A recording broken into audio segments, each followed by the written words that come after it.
Video অনেক হয় না দেখো। হ্যালো সবাইকে, এই যে আয়ুষ, ওই যে পেছনে দেখো হাওড়া ব্রিজ। তো আমাদের ট্রেন এখন অনেকটা লেট, প্রায় 11টা।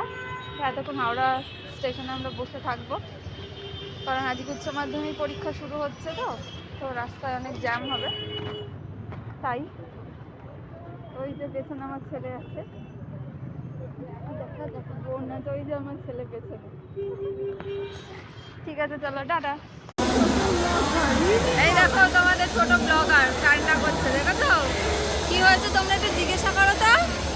ওর কি হয়েছে দেখেছো? ওই দেখো ওর চোখে জলে ভর্তি, কিন্তু কান্না করতে থাকো। ও মনে হয় এতক্ষণ বসে থাকতে থাকতে ওর আর ভালো লাগছে না। হ্যাঁ, দেখো তো কিসের জন্য কান্না করতে। তোমরা একটু বলো তো কেন কান্না করছে, একটু জিজ্ঞাসা করো ওকে।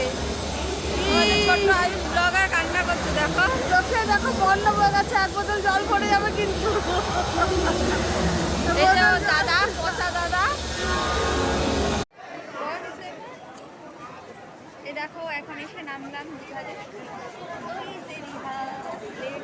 একটু বাদে সমুদ্রে যাব, কিন্তু আমি স্নান করবো না, উল্টা উল্টা হয়ে যায়। তো এই মাত্র এসে পৌঁছালাম হোটেলে, স্নান হয়ে গেছে।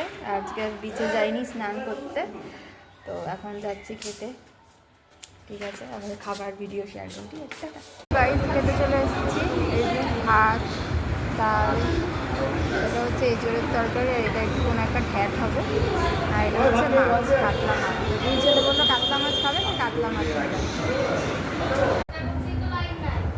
খাবার খেয়ে চলে আসলাম এখন রুমে। তো এখন একটু বিশ্রাম নিয়ে তারপরে আবার বিকালবেলা বেরোবো।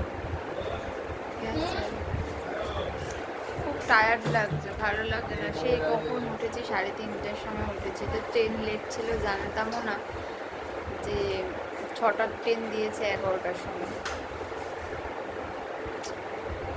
খুব টায়ার্ড, এখন একটু বিশ্রাম নেব, তারপরে সন্ধ্যেবেলা বেরোবো।